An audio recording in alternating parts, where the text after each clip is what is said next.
You're listening to Catholic Chicago. Ahead, the Archdiocese of Chicago brings you programs about the people, events, and issues that touch our lives.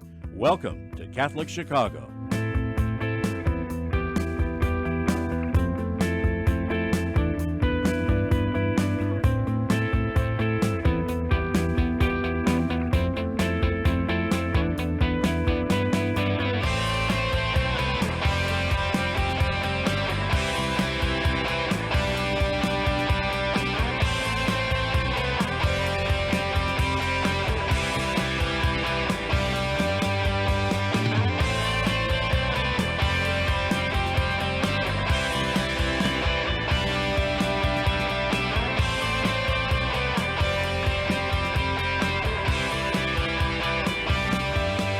Hello, everyone, and welcome to Catholic Chicago and the monthly edition that we put together of Catholic Schools Today. My name is Vince Girasoli. I'm here from the communications team here at the Archdiocese of Chicago, but we're here to talk about schools today, and one of my favorite subjects. All right, so don't say lunch. All right, I'm going to tell you, guys, pull up a picture of you in the control room for a second. Pull up a picture there. So raise your hand. All right, there's Brian. Brian, I'm going to guess on what your favorite subject was. I'm just going to guess. Social studies. Yep, we got it there. And then Javier, I'm going to guess it's English for you. Yes or no? Thumbs up or thumbs down? What was your favorite subject? English, yes.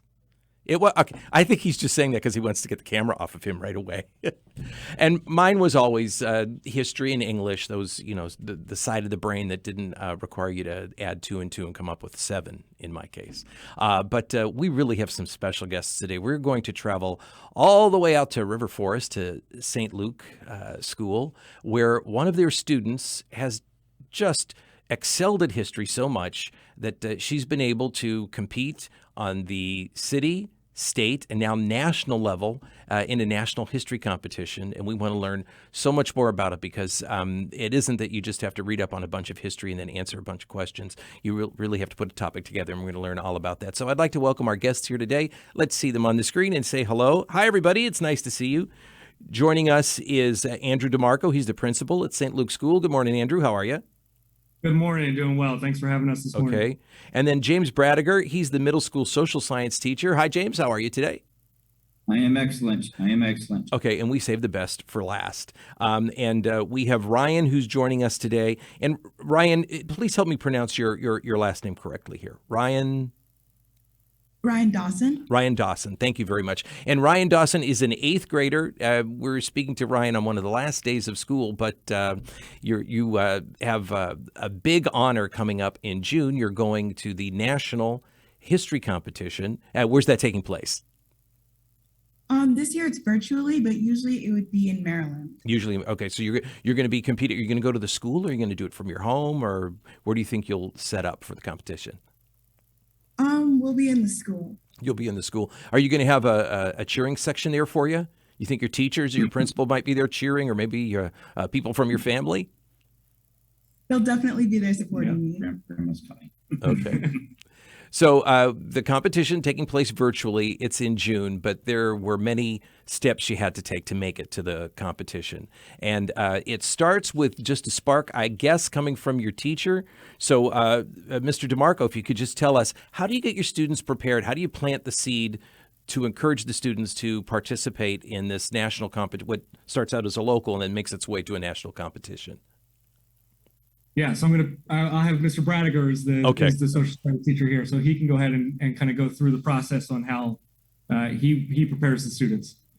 Could you give me the question one more time? Well, how do you get the students interested in the competition in the first place?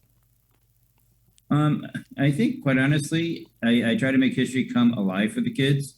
I'm constantly making connections with newspapers, with TV shows, with comments that we have in English.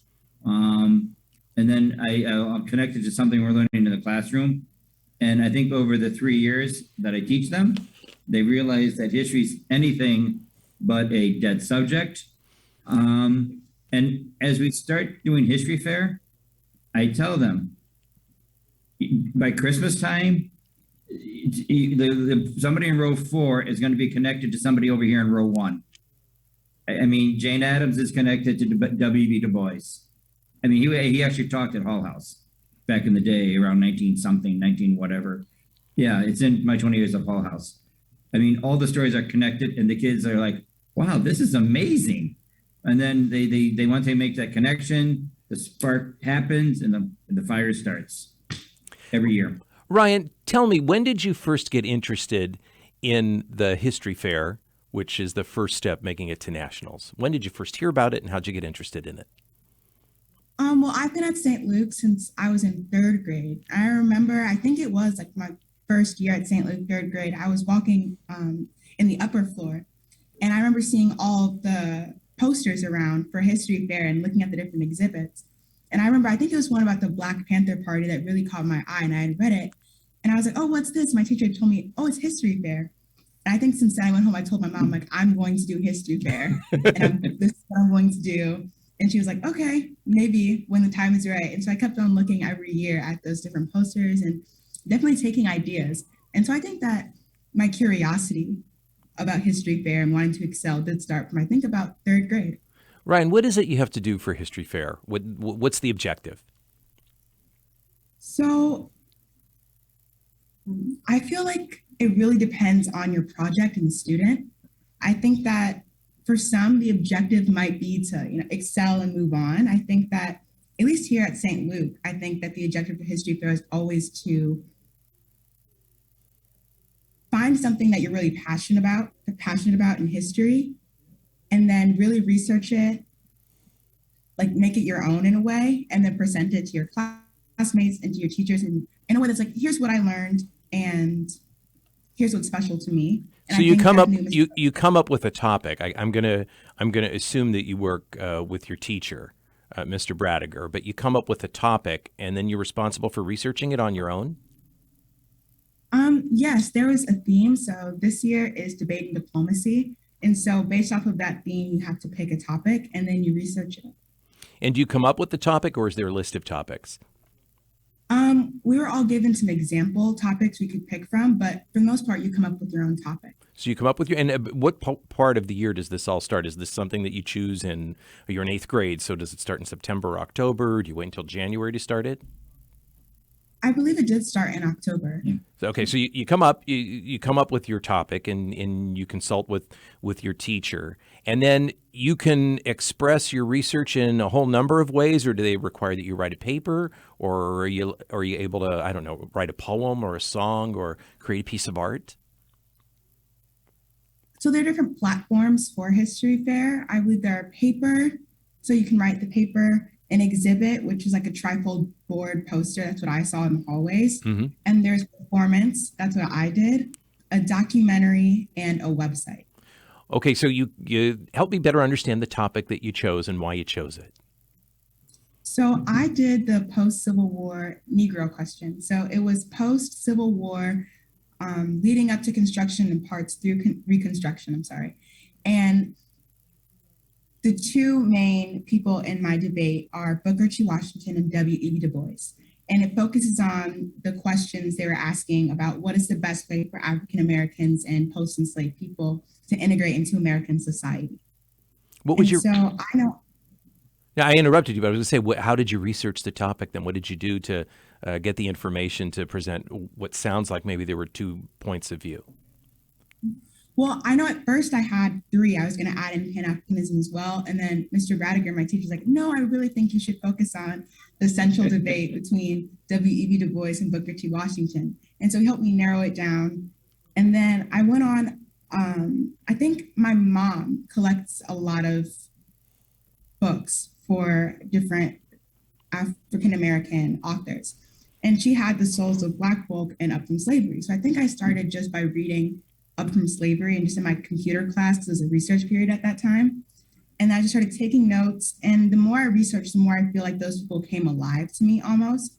And I was able to sort of kind of distinguish their characters and their personalities in ways of like listening to them speak. And then I researched, while I took their autobiographies, I read different books as well, different websites. And then I narrowed it down. So I wrote a debate between the two of them and what would it look like if they were both having a conversation really live back and forth. And so then you decided that you were going to be performing this. So do you perform it as each of the individuals? Is that how it goes, or did you put together a poem that sort of expresses it? How did you portray the two individuals and express your research? So I made it so I wrote from Du Bois's point of view and Washington's point of view, and then I wrote it out so it would be like them live going back and forth. So it was written out a speech. And then when I taped it for the performance, I would put like on a hat when I was Du Bois and talk in his accent, which is almost like a New England accent. And then of course, Washington was from the South. So he almost spoke like Bill Clinton. That's who I kind of really listened to speak. And was it hard putting that together? Or have you always been a performer?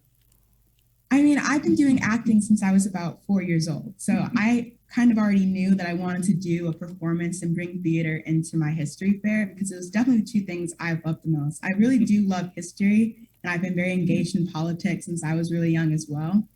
And so I think that was, for me, was like the best of both worlds. But it did take a very long time. I'll say that it's probably took me about 4 months to really get the research and translate it into a speech that I think accurately portrayed how the two would have talked to each other. You know, I hate to put you on the spot right now, but I'm here to put you on the spot. So can you give me an idea of one of the themes in the presentation and give me just a little bit of each side, what they sounded like and what their opinions might be? Can you do that?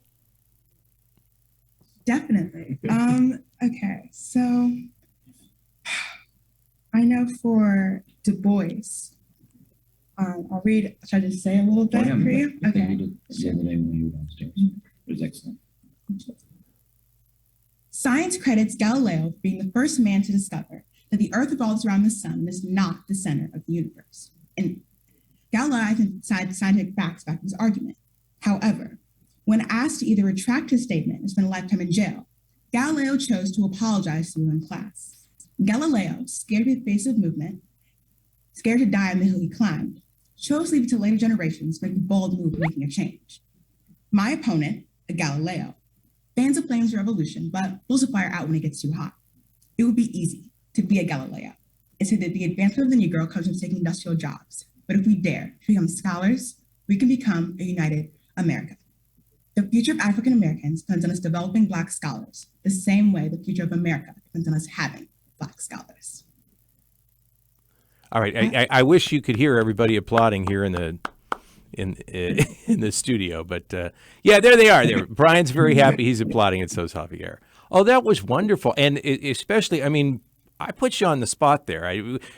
Folks who are watching this, she didn't know we were going to ask her to do that section, and you did it perfectly. I have trouble memorizing the combination to my password that I have to change every day because I keep forgetting it, and you remembered all of that. So that was just wonderful.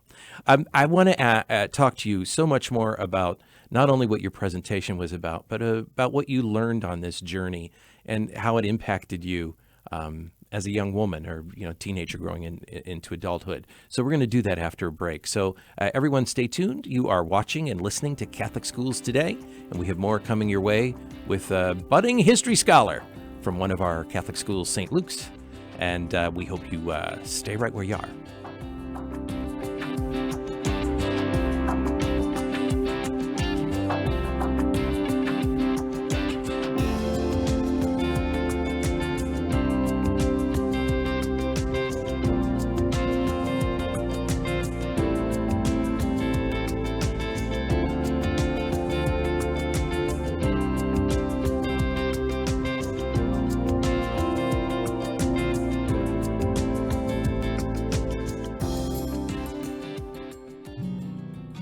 Imagine spending a week on the tranquil grounds of the University of St. Mary of the Lake, where you can pray, reflect, and learn from the rich treasures of the Bible.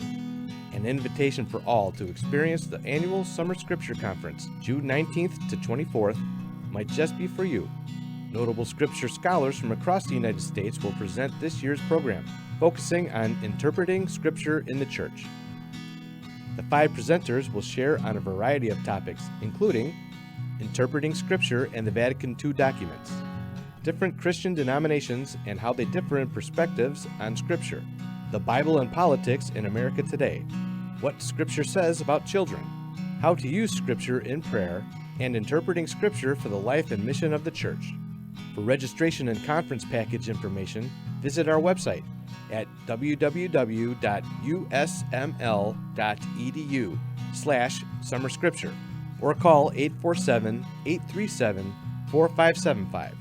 This year's conference will be both in person and virtual.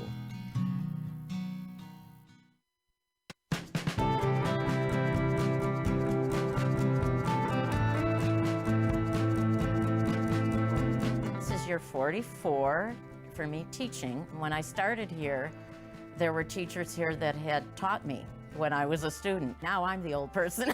Right now, I teach junior high math. I love when kids find what I'm teaching to be fun and they get it. I see that light bulb go off and it's a thrill. People are always amazed. What? You're here for 44 years? It's hard for me to believe, frankly. I love what I do. Every summer I think, oh, I miss the classroom. Even on the weekends, I think I can't wait to get back on Monday and teach those quadratic equations. Shape the next generation of leaders. Teach. Apply today at archchicago.org/schooljobs.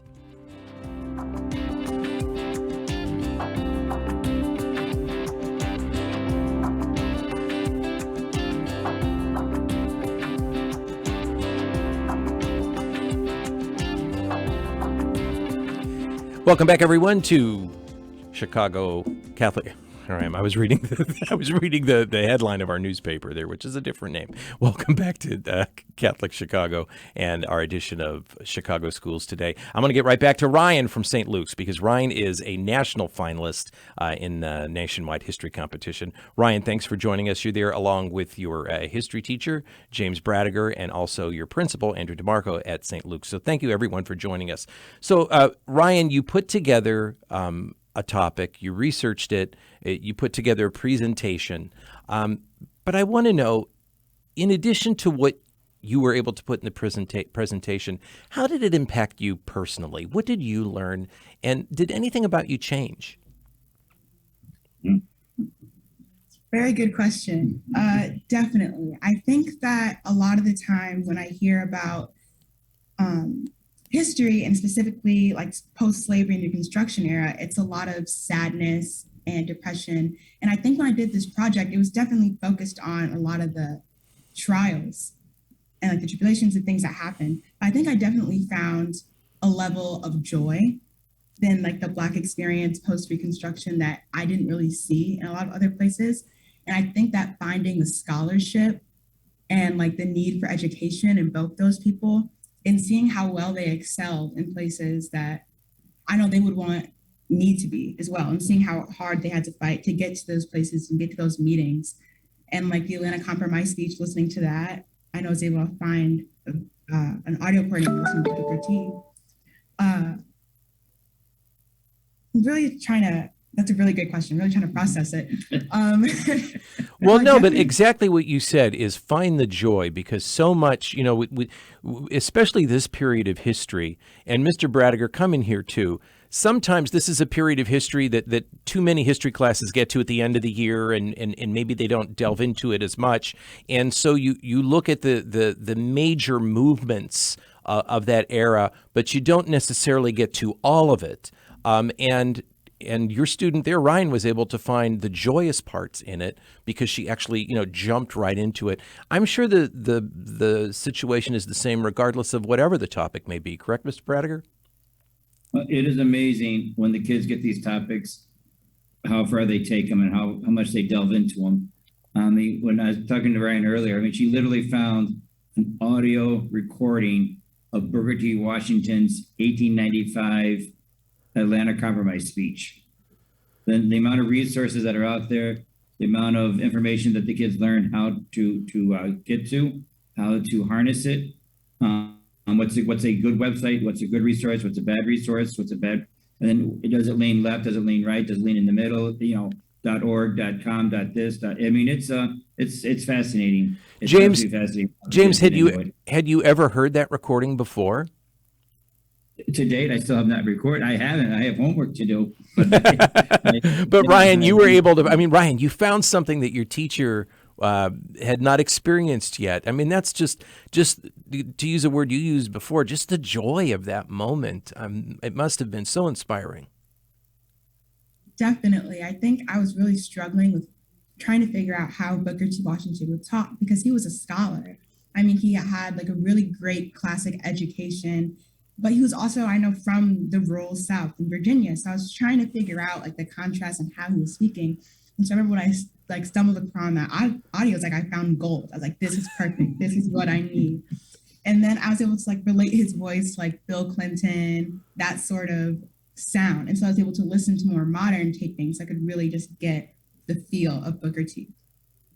Mr. DeMarco, can you tell me what the atmosphere is like in this school when all of the projects are put up? We heard Ryan saying how years earlier, in 5th grade and in 6th grade, she would see the projects and it sort of inspired her. But as the principal and as you look around the mood of the school at this time of year, can you sense that it's inspiring the younger classes to sort of jump into history as well?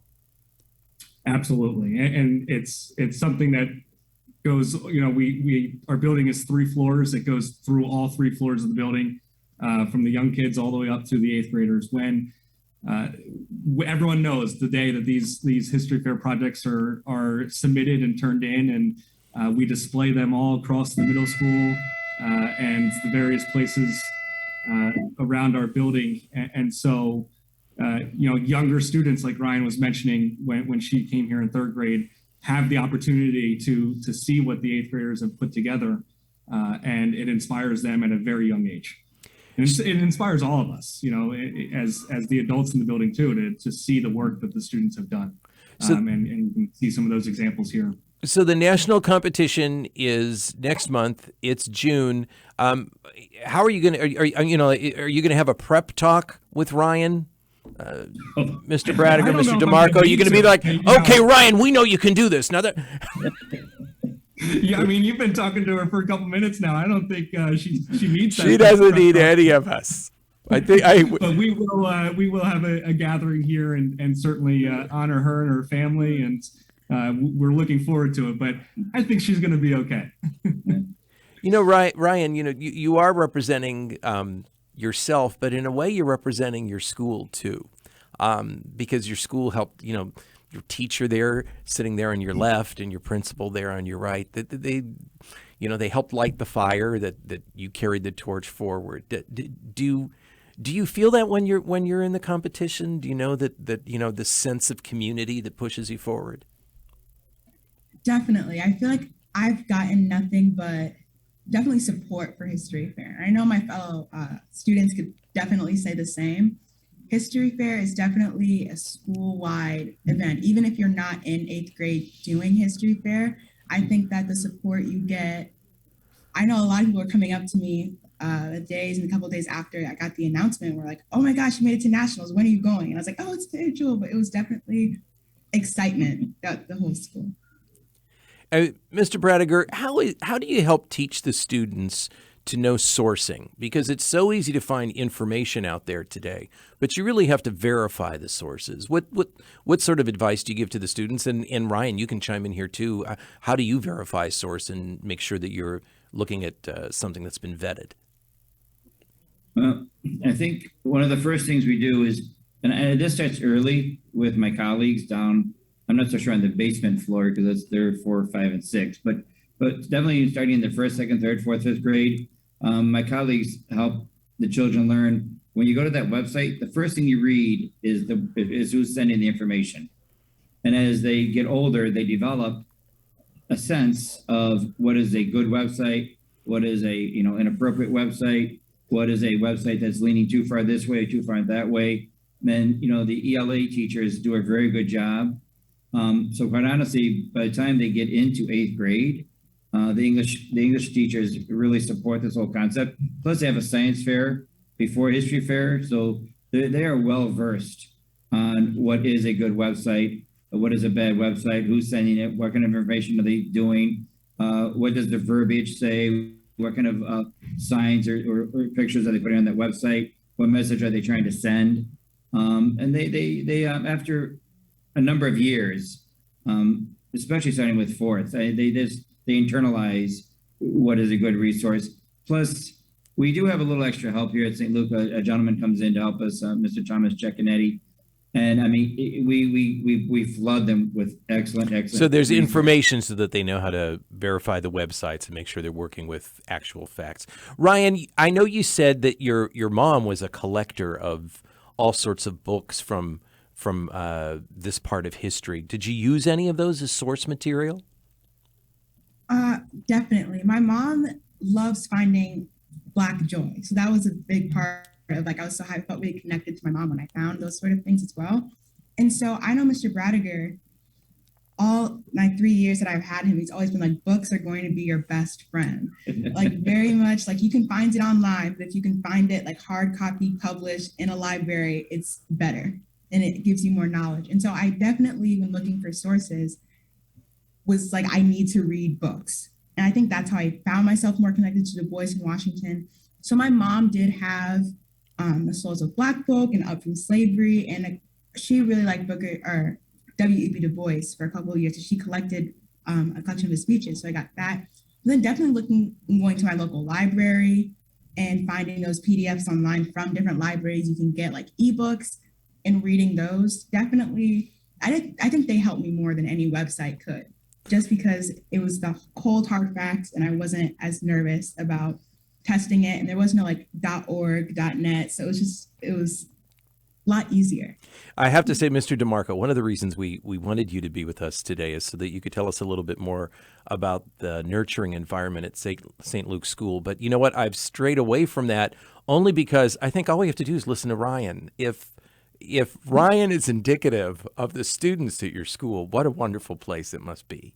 And it just must be, I mean, and it's a combination of a teacher like Mr. Bradiger, and other, and Mr. Bradiger said it so well himself. He said, there were other teachers earlier on in the process that bring a student to this level. So you just must be so proud just sitting back and letting Brian be in the spotlight today, because what a wonderful ambassador for St. Luke. She certainly is. And yes, she makes my job and my role here as the principal and much easier, and it's a joy to come to school every day. She is a great representation of what a St. Luke student is and becomes as they spend their formative years here, and then working with colleagues like Mr. Bradiger and the other teachers that we have in this building. I can't say enough. It's not one person that does it all. We collectively work together.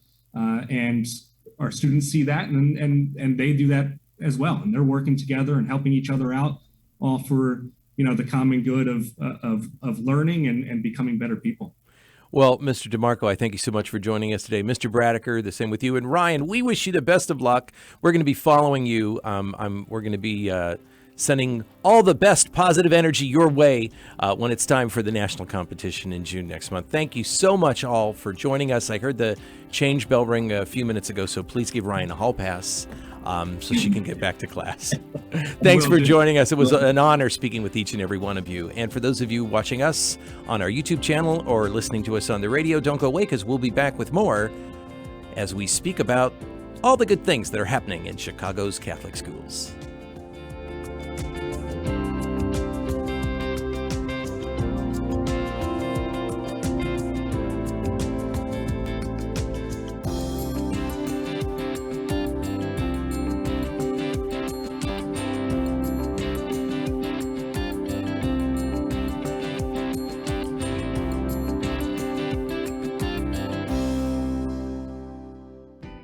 We are hiring. Catholic Charities of the Archdiocese of Chicago is looking for mission-driven individuals who want to help make a positive difference in the lives of people in need throughout Cook and Lake counties. Be part of a diverse, talented team of professionals in the largest human services organization in the Midwest. We are dedicated to helping people chart a more stable, happier future for themselves, and we accompany anyone in need, regardless of faith, gender, race, or ethnicity. Competitive salaries and generous benefits add to the satisfaction you'll have every day knowing that you're helping us amplify our impact in Chicago. To see our list of employment opportunities, visit CatholicCharities.net.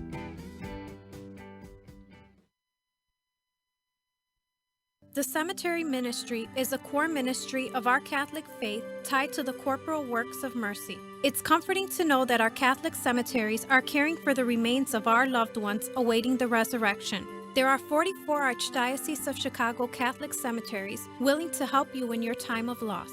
Call 708-449-6100 or visit CatholicCemeteriesChicago.org. Catholic Cemeteries, serving the Catholic community since 1837. You're listening to Catholic Chicago. Ahead, the Archdiocese of Chicago brings you programs about the people, events, and issues that touch our lives. Thanks for letting us be part of your morning. Now again, Catholic Chicago.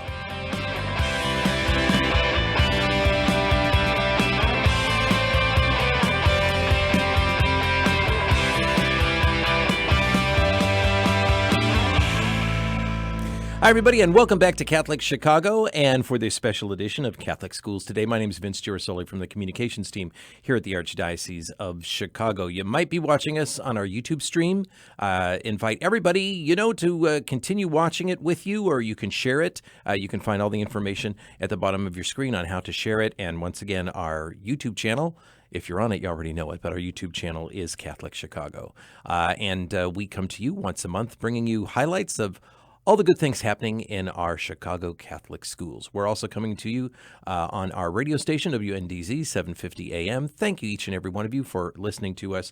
But now it's time to talk about writing a book. Everyone says, someday I'm going to write a book. And, I have this book in the back of my head. And to be a writer, you just have to sit down and write. And it doesn't matter what age you are. But some people make it to their late 60s, early 70s, and that great book they had in the back of their head never came to be. But we have a student who actually has come up with a book and did it at a very young age. So we're going to travel on over now to St. Symphorosa School. And I think it's Joseph Zakowski is standing by to talk with us, as well as Kathy Berry, who's principal at the school. Good morning. How are you folks today? Hello. Hello. Good morning. Joseph, first of all, I have to make sure I pronounced your last name correctly. It's Zakowski. Is that it? It's Saskowski. Don't worry, a lot of people get it wrong. Yeah, well, everybody gets my last name wrong, too. So we are kindred spirits there as well. Now, first of all, what grade are you in? Which grade are you in? I'm in 8th grade. You're in 8th grade, and you wrote a book already. Tell me a little bit about the book. Okay, so my story is called Our Golden Rocking Chair. It was written by Dr. Mark Quinn, and he asked me to do the illustrations of it. So you were responsible for all of the beautiful pictures that appear in it. How many illustrations in the book? I would say roughly about 15, 10, somewhere in that. So how do you go about coming up with illustrations for the book, and how difficult was that for you? So he gave me like a list of what he wanted the words in the story to be. So I put each stanza on a different page, and then I imagined the scene in my mind and what it would look like. And then I drew what I saw. So give me an idea of what the storyline is in the book. Okay, so basically, it's this father, right? And he has this son, and he tells him a bedtime story, and they go to all sorts of places, like a pirate ship or a safari. It's like imagination style. Mm-hmm. And so it's the father telling these stories to the son, and then you had to come up with the individual illustrations. Was it easy to come up with sometimes people say the words paint a picture, or did you just let your mind sort of figure out what you were going to put on the page? I just let my mind do its thing. Mm-hmm. Have you always been good at art?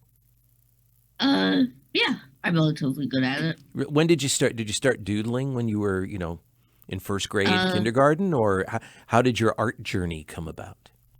Yeah, definitely first grade, around like 5. That's when I started, picking up a pencil and doing stuff with it. Mm-hmm. And when you were picking up the pencil and doing stuff with it, did you sometimes doodle in class? And did your teachers recognize your talents, or did they say, please put the pencil down because this is history class? I may or may not do old classical. Do you come from an artistic family? I know, like, for example, my family, I'm not a musician, but everybody else is. There are so many people in my family who play instruments and do them so well, and I'm just the one who didn't. But do you come from an artistic family, people who draw or sing or... Well, my brother illustrated a book as well, so that's kind of where I got my inspiration from to accept the opportunity. And my mom, she's really good at decorating cakes. Oh, well, so that's an artistic skill as well. Now, is there a competition between you and your brother over, like, oh, my flourishes are better than your flourishes, or no, nothing like that? Nah, we're really good brothers. All right, so you said there were about 15 illustrations in the book. Walk me through some of them. Like, what does one of the illustrations look like? And I don't know that we actually have the book here with us, but do you have the illustrations with you? Okay, so open up the book and show us the first illustration. If you could just turn it toward the camera. Okay, lift it up a little higher and to your right. There we go. Okay. All right. So, well, actually, the colors are really vibrant. Congratulations. And it says, when Dad and I sit down each night in our golden rocking chair, and then I guess the story goes on about the stories that Dad tells. So you got some hint there about what it should look like, because the golden rocking chair has to be golden. But how did you decide to create the other characters? How did you know what you wanted the dad to look like, and how did you know what you wanted the child to look like?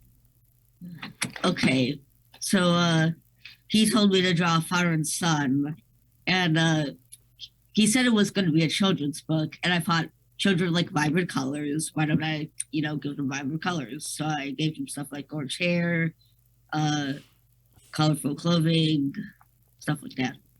Mm-hmm. Now, do you just come up with that out of your mind, or did you have like maybe sort of an inspiration piece? In other words, I think the dad was wearing some kind of hat. Does your dad wear some kind of hat that was your inspiration, or? My grandfather used to wear a hat. He used to wear a hat? And does it look like the hat that you drew a little bit, or no? It kind of does. It's supposed to be a fedora. So when you created it, did you think that, did you surprise yourself? You looked at it and you go, wow, I gave him a hat like my grandpa. Or did you say, I want to give him a hat like my grandpa? I'm pretty proud of my drawings. I think they're pretty accurate based on how I wanted to draw them. So you kind of knew that you wanted to create that kind of hat in it, and it didn't surprise you that much. Had you done things in the past, had illustrated anything else, maybe for a school project? Usually when there's like an opportunity between a few choices, and once like illustrate a picture or something and then like write something about it, I choose that option because I get to draw stuff. Mm-hmm. Can you show us another picture from the book? How about this one? I know it's hard showing your favorite, so I won't say show us your favorite, but show us one you're really, really proud of. I like these crocodiles. Oh, that's great. All right, so, and what's the story that's being told with the crocodiles? Okay, so basically, they're in the safari, and they're exploring all the animals that they can find there, like lions and crocodiles. This takes place in Africa, so the water's very hot. So I drew some grass and a very bright sun. Did you do some research on what crocodiles look like, or did you just go from what was in your mind? Yeah, I definitely did some research on what crocodiles look like. Why do I always get crocodiles and alligators confused? Because aren't alligators a lot larger than crocodiles, right? Yeah, they are. And then the crocodiles have the longer, pointier noses. Is that it? Yeah, one of them is more rounder, one of them is more like sharper. Mm-hmm. And then there was also there were the two other animals. I think there was a lion. Is that it on the other side of the page? So is this in the story? Is the father telling the story of how they both went on a safari, or is this a story about a safari? He's telling the story about how they're like traveling through the safari on their rocking chair. Mm-hmm.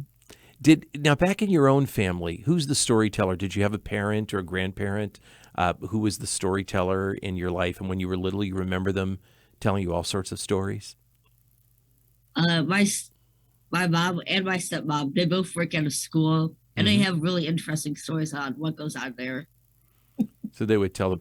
I know that, I wish I was the one who did this in my own family, but it was actually my wife who she read all of the Harry Potter books to my kids, and she acted out each and every one of the characters. I mean, it was a joy to listen to her tell the stories at night. Is that the kind of home you came from? Did people tell you fantastical stories like that, or was it more, they allowed you to experience the story with them reading the page? Yeah, my parents, when I was really young, we used to read like all the time. All the time together. Is there a favorite book that you like? We like Dr. Seuss. You like the Dr. Seuss? Is there one Dr. Seuss you like more than the others?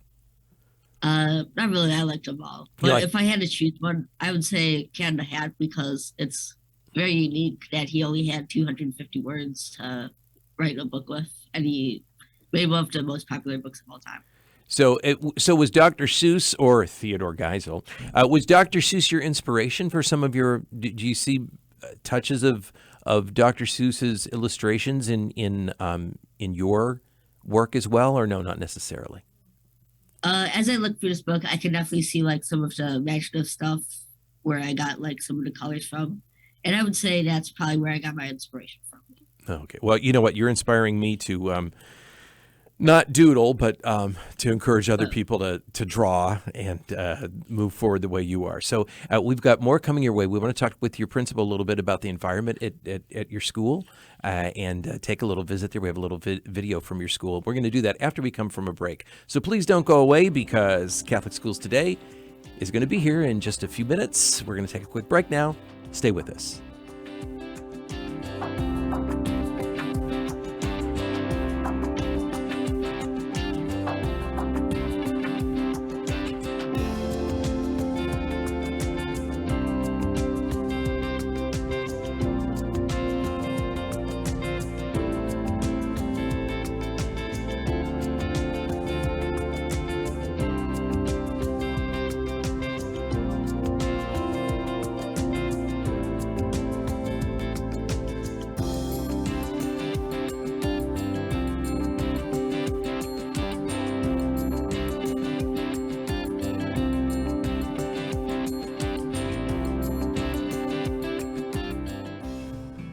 Ancestry and genealogy are more important every day. People all over the world are wanting to learn more about their family heritage for personal and for health reasons. At Catholic Charities, we are hearing from adults who lived for a brief time at St. Vincent's Orphanage, the wonderful life-affirming agency that operated out of our headquarters for 91 years, serving thousands of women, children, and families until it closed in 1972. Our post-adoption services help adults who want to learn more about their experience at St. Vincent's. Our compassionate staff members provide whatever family background information they can offer, along with support and reunion services. To learn more, call 312-655-7093. That's 312-655-7093. The spirit of St. Vincent's lives on in the inspiring stories that continue to emerge today.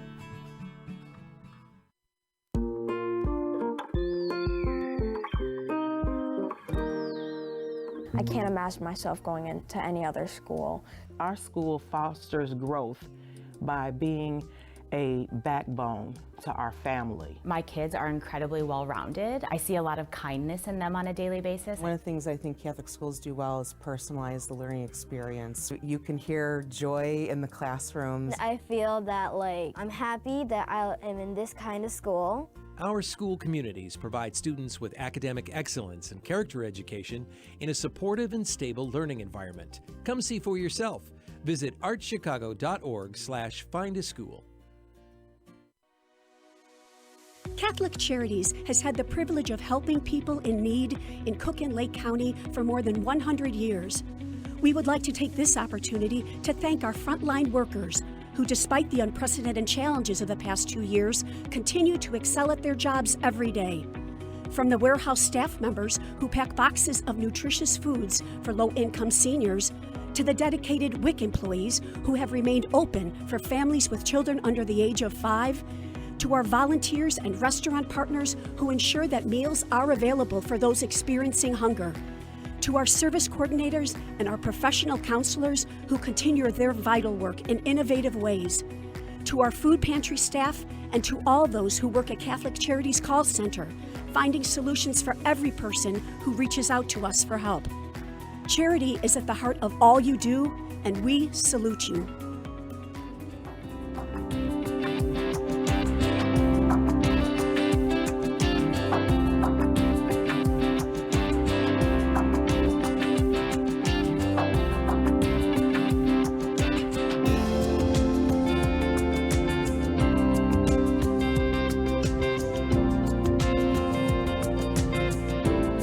Hi, everyone. Welcome back to Catholic Chicago. In this edition of Catholic Schools Today, I'm Vince Girasoli from the communications team here at the Archdiocese of Chicago. And we are traveling over to St. Symphoros School today, where we're speaking with a budding artist who has illustrated a children's book that was put together by former educator Dr. Mark Quinn. And our guest today, Joseph Siskowski, I have to say it right, is the illustrator of the book. He was chosen by Dr. Quinn.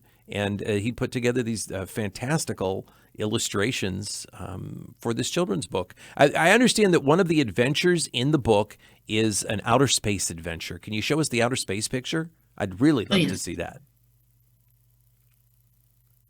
And he's thumbing there. And sitting, by the way, to his right or to the left on your screen is the principal from the school, Kathy Berry. So thank you for being with us today. All right, that is a great spaceship. That is a great. I really like the flames at the bottom too. Now, do you like science fiction? Have you been a science fiction fan or? I've been interested in it, but not enough to really investigate it. Yeah, have you followed that? I think it's Elon Musk had a spaceship that recently took they weren't astronauts, but they're just people like you and me. Only they're billionaires, and they paid to go up into space. Your spaceship looks a little like his. Let's see it again. It looks kind of sort of like his, the colors and everything. So maybe you were his inspiration. Let's put it that way.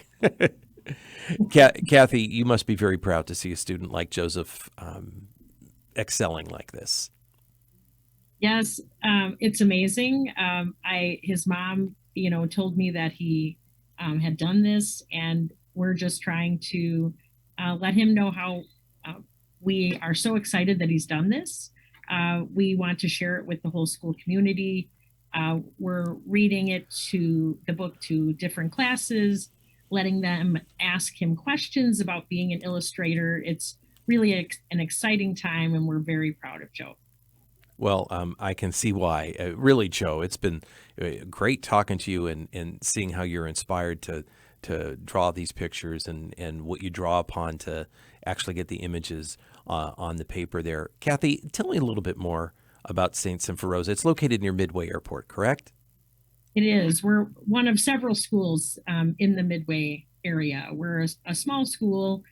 Right now we have about 223 students, but we're growing. Our theme this year is Here We Grow. And we like to celebrate ways that we're growing academically, spiritually, and we're about 60% Hispanic, 40% everything else. And we have a wonderful community where our children are known and loved. I have an amazing staff that are servant leaders. They are here because they are called. I understand that you also operate parents and tots classes. I wanted to learn a little bit more about that. Sure. So one of the ways, this is a time where, especially when a parent has an oldest child that's 2 or 3, that all of a sudden they're thinking, oh, wait, we need to enroll in school. And so we like to do a parent and tot, moms and tots kind of class to welcome our youngest children from the community into our school and let them see what it's like to be here in school. We typically have a parent volunteer that will come in and say, yes, I want to earn service hours and I want to provide this service for our families. And so it's a free program. Right now we're running that every Tuesday from 9 to 10. And they come into one of our preschool rooms and they spend an hour together with their family member. And it's usually like a little craft, a song, a game, just having them. And many of them are have older siblings in the school. So they're very excited to be here in the school. They can't wait. They're wearing backpacks. They don't get lunch, but they're bringing lunch boxes. Well, we have a video we want to see now. It's on your website, and it takes people on a tour of your school. So we're going to take a look at that now. Great, thanks. What makes St. Symphorosa a special school is the fact that we have a vision for our graduates. The vision for our graduates is that they're prepared when they graduate from 8th grade to be spiritual, have academic skills, and to be social and emotionally prepared for the future. In terms of their spiritual preparation, when they graduate, they are ready to utilize the Christian values that they've been taught throughout their lives. They also have a respect and a concern for serving others, which is really important and will help them be strong citizens. Academically, our students are ready for the challenge of high school and beyond.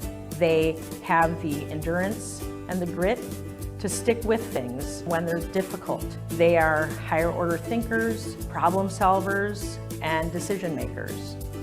In terms of their social and emotional preparation, our graduates have confidence. They also think about right and wrong, they accept responsibility, and they understand consequences. I believe that having this vision helps us prepare our students from the time they enter in preschool all the way through 8th grade. We have amazing, talented, educated teachers that work hard every day for each student. We also have students that are caring, eager, that want to learn, and they're excited about being here. And then we have parents who are committed, and also they volunteer their time. Not only is the curriculum preparing your child for high school and for higher education, but it helps them grow spiritually and it helps them be better human beings. I came in with arms open. There was such a family feel to the school that just made me feel so comfortable. School is not just my family, but it's your family as well. St. Symphorosa is a school that you want to send your child to because we are a family celebrating faith. Your child would be known by their name, they'd be in a small class, and they would get individualized attention so that we can make sure that they have the best experience and can reach our vision of a graduate, being academically, spiritually, and socially and emotionally prepared to be a strong, serving adult.